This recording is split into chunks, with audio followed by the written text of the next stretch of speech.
And good afternoon, and welcome to our webinar this afternoon.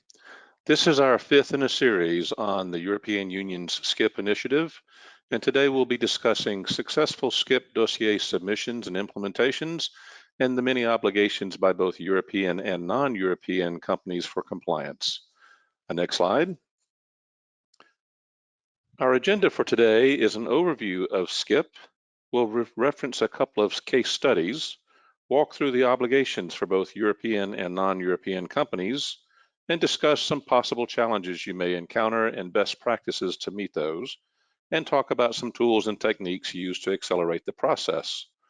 A couple of the latest updates will be discussed, and finally conclusion at the end. Next slide. A little housekeeping. Everyone but our speakers are muted at this time, and the meeting is being recorded and will be shared after this session. Also, we'll be asking you to fill out a small survey at the end of the webinar that helps us in producing our next series. And please, if you have any questions or comments, feel free to use the comment section of the webinar, and we will answer every question that we can at the end of this event. Next slide. Our speakers today are myself, Ken Ingram, been in the automotive industry for a little over 40 years now. Ms. Karen Strobel, who's been in supply chain for over 35 years, and Mr. Sri Venakata, who heads up everything regulatory here at APA Engineering. Next slide. And now let's talk for just a moment about what SCIP is.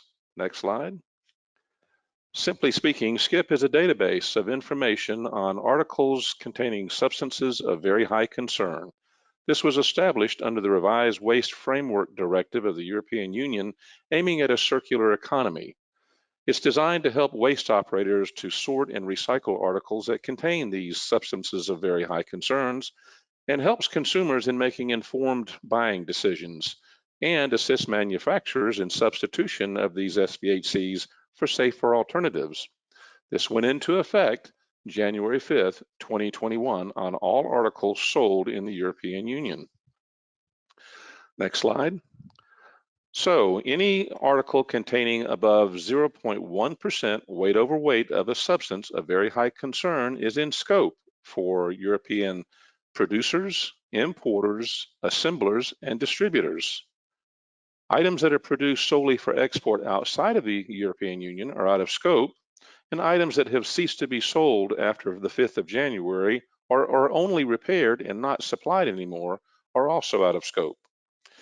You should note that member states can provide exceptions for defense and security interests on items that may have substances of very high concern. Even non-European companies are not allowed to submit SCIP notifications, but they can create SCIP datasets for their customers. Next slide. And now I invite Mr. Sri Venakata to walk us through a couple of case studies on submissions and implementations. Sri? Thank you, Ken. Good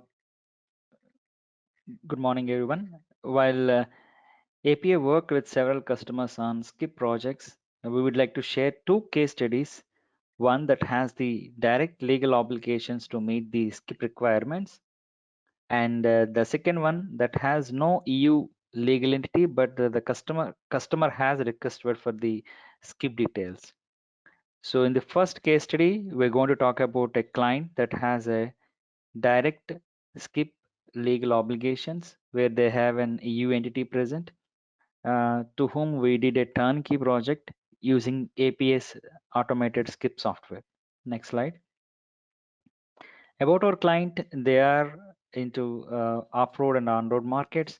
They are leader in their segment with multi-billion dollars of annual revenue, with the manufacturing of several thousands of assembly part numbers. They are present in 90 countries, including the European Union. Next slide. This was the situation when the client approached to us. They had the following pain points. Meeting the legal obligations of SCIP compliance for their thousands of assemblies. They have a decentralized compliance operation, handling every plant, having their own product chemical compliance process. Most of the plants use no additional software and following a manual process. being a SCIP new requirement, the compliance in charges are not equipped with all the skill set. Next slide. So what did we do for this client? So we did offer them a complete turnkey project for SCIP, taking up the entire project at as is state, and submitted the SCIP dossiers successfully in 20 days. The first, we did a complete gap analysis, what data they have and what data is required to be reported to SCIP. The client was using IMDS data also in majority of the plants. For off-road vehicles, they were collecting the details via spreadsheets or PDFs or certificate of compliances. APA analyzed especially when you have IMDS data, yes, it is very clear. We did a screen which has got greater than 0.1% of SVHCs, and those are the one we compared with 2021 and above, where they are going to sell in the market. That is the strategy that we followed for IMDS data. For non-IMDS data, already they have collected certain SVHC details for some of their part numbers. In fact, 90% of the part numbers. So for those, we did a check whether that data is still valid or not, because they had the data till 2020 June. So in 2021, there were 2 more substances which were added. Till 2020 June, whatever data that they have is still valid. We used that data and extracted all the SVHC details. We reformatted the entire existing SVHC data to ensure especially the tariff codes or the material classifications are added. One of the main challenge here is the tariff codes. One has to have an prior preparation to if you wanted to give a generic tariff code, that is which is not a best practice, but for a specific tariff code, one has to do some exercise prior entering the data into the SCIP software. So that exercise we combinedly did it for getting the tariff codes. That is one of the roadblock, and implemented the entire APA in automated SCIP software across all the plants. So we had to communicate with 50 plus stakeholders to gather the SCIP mandatory details in this particular process. Next slide.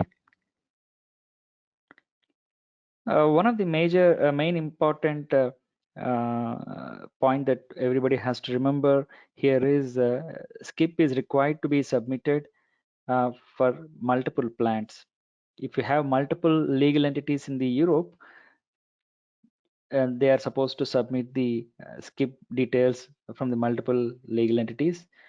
So in this process, the data is in different formats that we have received: Excel, PDF, IMDS.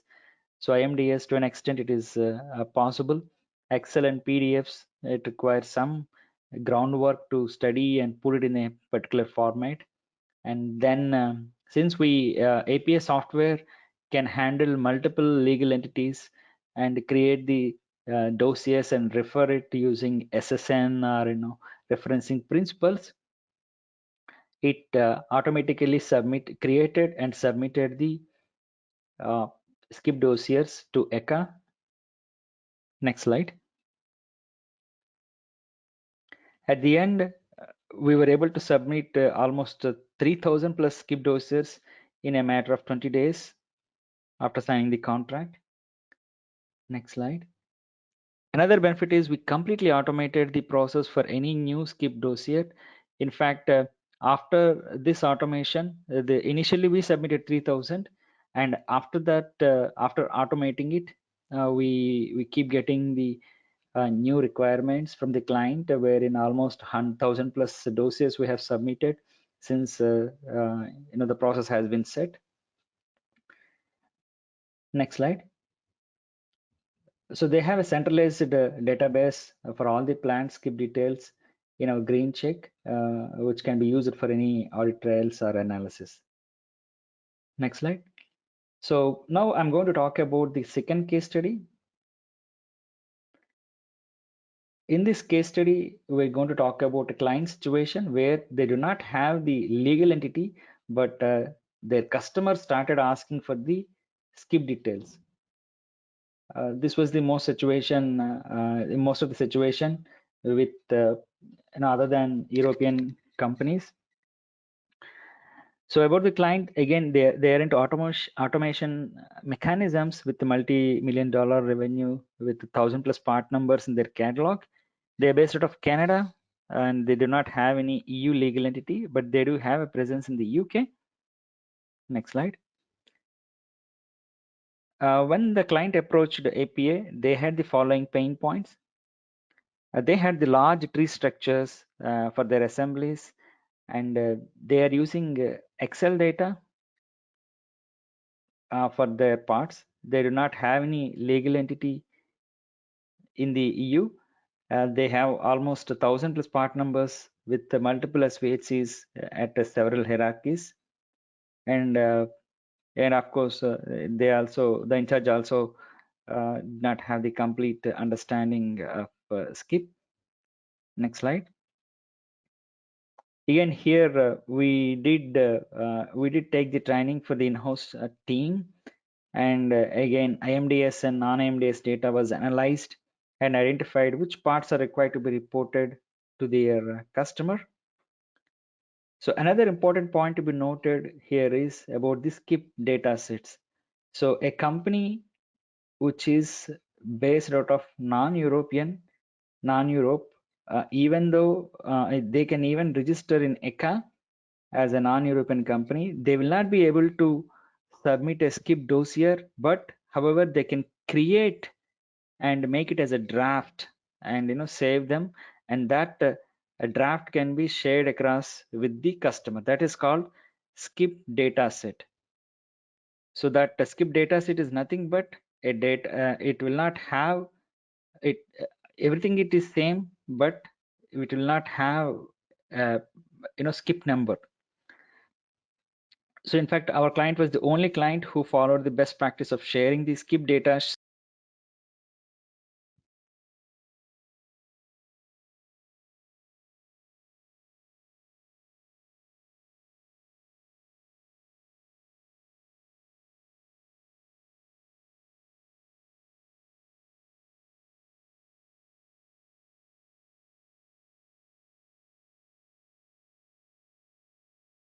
And now for our next slide.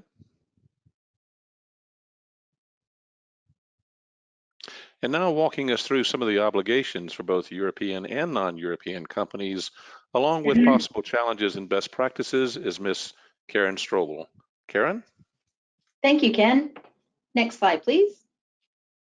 All right, so if you have a legal entity and are selling any products directly into the European Union, then you do have a legal obligation to evaluate your products and determine whether your products need to be registered in the SCIP database. A legal entity can include plants, distribution centers, any other manufacturing facilities that you may have, or other types of entities within the European Union.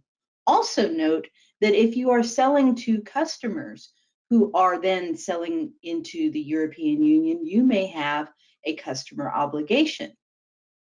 If you do not have a legal entity in the EU, but through your customers, you might be selling your products into the EU, whether that's through a distributor, an importer, a retailer, or other types of customers, then you may have an obligation to report any SCIP information to your customers so that they can register properly with SCIP. Next slide. And now here are some possible challenges and best practices to evaluate while working on your SCIP submissions. The first thing is collecting data for SCIP from your suppliers can be difficult. When asking your suppliers, the ideal situation and best practice is to have a SCIP dossier for any supplier that is within the EU and has products that are qualified to go into the SCIP database. Or if it's a non-EU supplier, having a SCIP data set submitted is ideal and a best practice. But what if you have a supplier that does not have a dossier or a data set? Then APA has made it easy for you by putting together a free template. If you're interested in leveraging this template, please contact us at APA to get more information on obtaining it. The next challenge, should you have your SCIP submissions automated or should you continue and do them manually? As a best practice, it is better to do automation if you have 100 or more dossiers. Next slide. Some other challenges. What do you use for an article category? There are over 20,000 categories within SCIP to choose on how to classify your article. It is a good idea to have your articles listed and documented and then do the mapping to the different SCIP categories ahead of time.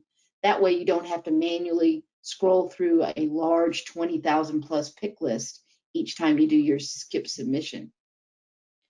For non-EU suppliers, it is an obligation to them, so you must stress to them that they need to provide this data in order to be SCIP compliant. If they do not have a dossier or do not have the data set available, then by all means they need to use an Excel template. As we noted, APA has one available that we can provide to you to use. And then how do you make SCIP a sustainable process so that going forward this is a lot easier? What you should do is set yourself a schedule so that you revisit each time there is a change to the SVHC list. They will make changes every 6 months, so it's important to have a sustainable process in place. Using a software to collect the full material declarations or certificates of compliance is a really good process to have, and that way you can stay on top of any changes and then update the SCIP dossiers as needed. Next slide. Thank you, Karen. And now to discuss some tools and techniques used to accelerate this process, rejoining us is Sri Venakata. Sri? Thank you, Ken. In the subsequent slides, we shall share the tools and techniques that will be used to accelerate the SCIP process.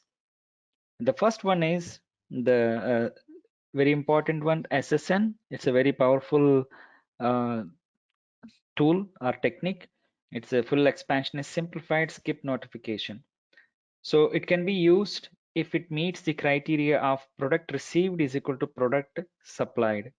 It can be used in two different scenarios. The first scenario is for the distributor, if and the second scenario is companies which are having multiple plants in the Europe. And the first scenario, distributors typically they receive the product and they supply it to their customers as is without making any change.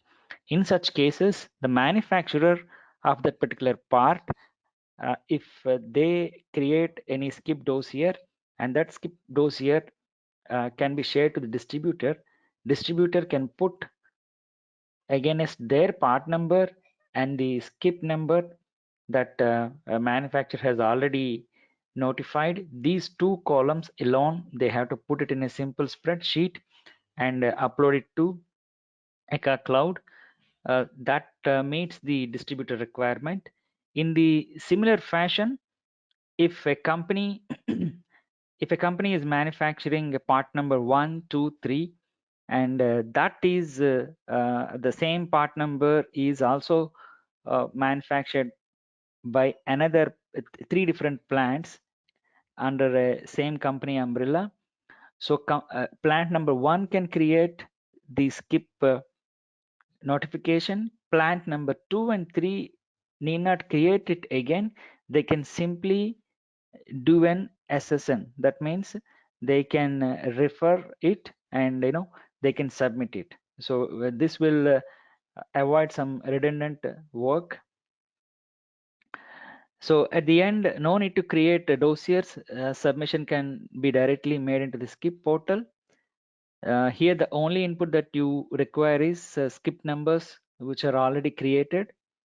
And automatically, you will get a new SCIP notification if you are working through SSN principle. Next slide. Referencing is considered as linking of your supplier components in your SCIP assembly. So it applies to articles that do not undergo any changes in the physical form nor composition when they are incorporated into complex object. So it is mainly targeted at complex object assemblers and producers. It is as same as SSN, but here you can say, take an example of an assembly where it has 3 part numbers. These 3 part numbers, how do you get it? You may be purchasing those products from 2 parts you purchase and 1 part you make it, and all the 3 parts make the assembly. So for those 2 parts that you purchase, you better get the SCIP dossier from your supplier, and for the part that you make it, you create your own dossier and you refer those 2 purchase part dossiers in the assembly dossier. So it is a sustainable process. So for example, if you do in that particular way, that is using a referencing concept, whenever your supplier makes any change in their SCIP submission, it gets automatically updated in your SCIP assembly too. So it is always, for a sustainable process, it is always advised to get the SCIP dossiers from your supplier. Next slide. Grouping is a wonderful technique to cut down the number of SCIP submission. For example, the identical and quasi-identical articles, this technique can especially be used. If you're manufacturing O-rings of different sizes or fasteners of different sizes that use the same composition, but the only size differs. So in such cases, one can club all the parts into a single dossier. If the catalog has got 1000 parts, but all are similar and all uses the same materials, so then you can combine all of them into a single dossier instead of 1000 dossiers. So, but you have to give an appropriate identity of all the 1000 catalog numbers in this particular either all the 1000 catalog numbers or a family of you have to indicate the family of catalog numbers in the SCIP submission. Next slide. Next, this is the hierarchy. This is an important technique to reduce your overall SCIP effort. APA strongly recommends having a simple and clear structure. For example, if the SVH is located at the level 10, report only 3 or 4 levels, maybe a top level component, middle and intermediate, and at the last component where the SVHC is present. So that way you can simplify the structure. So in order to give better visibility, you can add some additional instructions in the way of disassembly instructions to identify exactly where this SVHC is present, to ensure the waste operator, when he is making a disassembly, these instructions will be useful. Next slide. Thank you, Shri. And now let's discuss a couple of updates from APA. Next slide. So APA has paused the processing of iUclid dossiers containing more than 1,000 components. So a great workaround, as we just discussed, is to make multiple SCIP dossiers and use referencing to submit as an assembly. And remember, avoid reporting of redundant layers in the hierarchy. Next slide. So IMDS has postponed its release 13 from March until May. And in response, the steering committee is now strongly recommending all of its stakeholders begin making their SCIP submissions using existing solutions. And you'll note that ECA had planned to start in February with their data dissemination to the public for SCIP information, but that's been delayed with no date set. Next slide. Okay, and so conclusion, next slide. If you sell anything in the European market, directly or indirectly, be prepared for your SCIP reporting. Many of the European Union customers have started surveying their non-European. We know that's coming, so don't risk your business. Penalties could be extremely large. We urge you to act immediately if you have not yet started. Next slide. And we're here to help. APA has turnkey software for compliance like conflict minerals, SCIP, which we've been discussing, REACH, ROSE, Prop 65, or even MDS Express. And we work with many customers like, next slide, Borg Warner, Vistion Corporation, Solvay, or Tata Motors across the globe. Next slide. As I mentioned earlier, we will have a survey before we close out the webinar, and we do appreciate you taking the time to help us with our seminar and make sure that we do good things in the future. And we do have a QA session coming up next. Next slide. And I see that we have some questions coming in, Sri, so if you would, could you take over and answer some questions? Sure, Ken. The first question is, we are a non-EU entity, but has a parent company in the EU. Any suggestions to submit the SCIP dossiers in the SCIP database? Appreciate if you could recommend creating legal entity for this situation. Any such experience?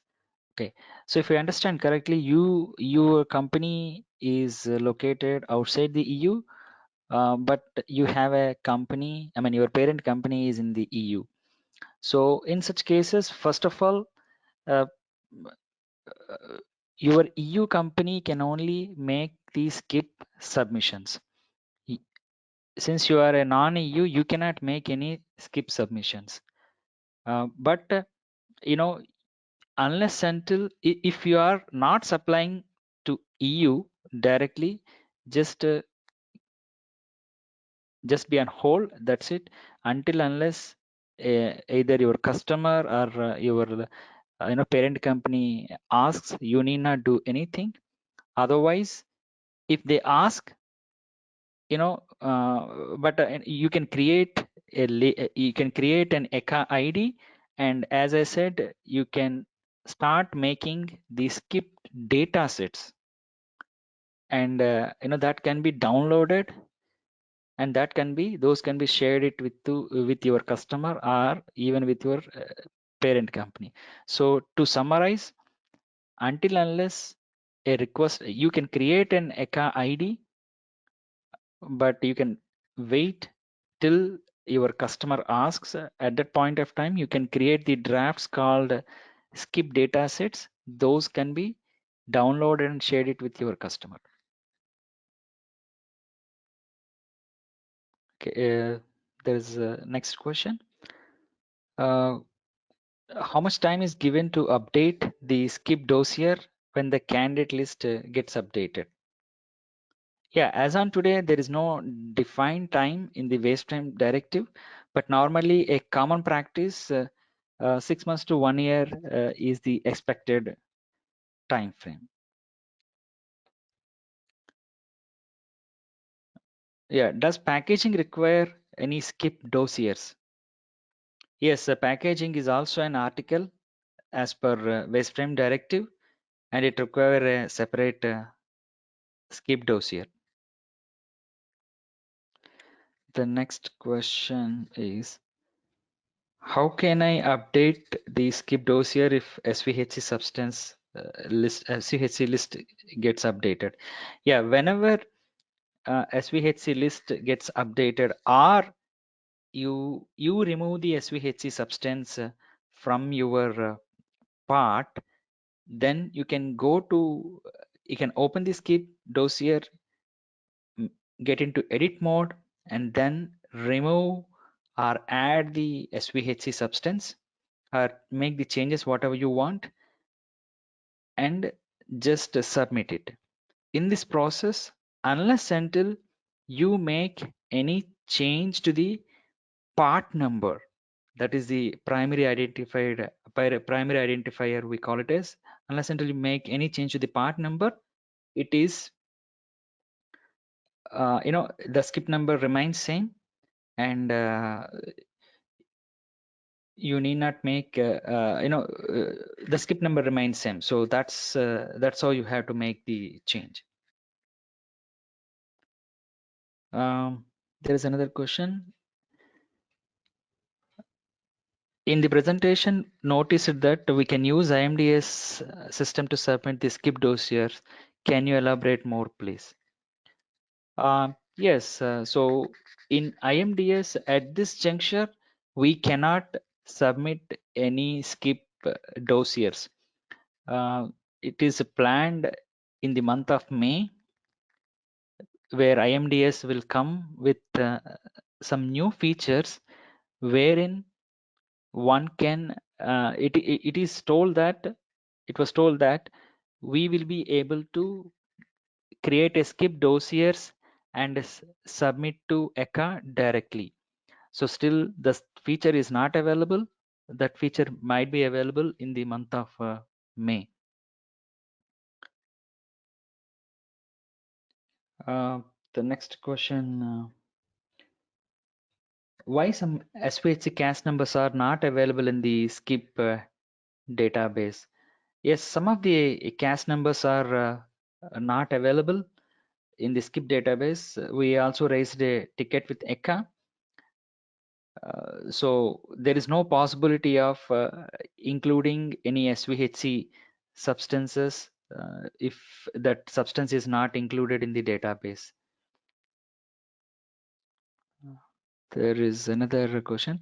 Can you confirm that if the SCIP dossier is required only if SVHC is included in the part in excess of 0.1%? Excuse me. Yes, SCIP dossier is required only if SVHC is greater than 0.1%. If your product is free from SVHC substances, you need not worry about that. In fact, even if you wanted to create an SCIP dossier, you cannot create a SCIP dossier if you do not have SVHC. There is a full proofing exist in the system. There is one more question. Yeah, can you summarize the non-European companies' obligations? Yeah, so to summarize, as a non-European company, first, we recommend everybody to register your company as a non-European company in ECA. It is a free login for all the companies and they can register it. For example, an US-based company, if it is registered, they'll be able to perform all the actions, whatever EU company can do it, except submission. If your country is US or non-European country, then you will not be able to submit the SCIP dossiers. So that is the only difference between EU login as well as non-EU login. Rest everything is same. However, if you wanted to practice, there is a test environment that is available. So where you can make the test SCIP dossiers. That's how that is the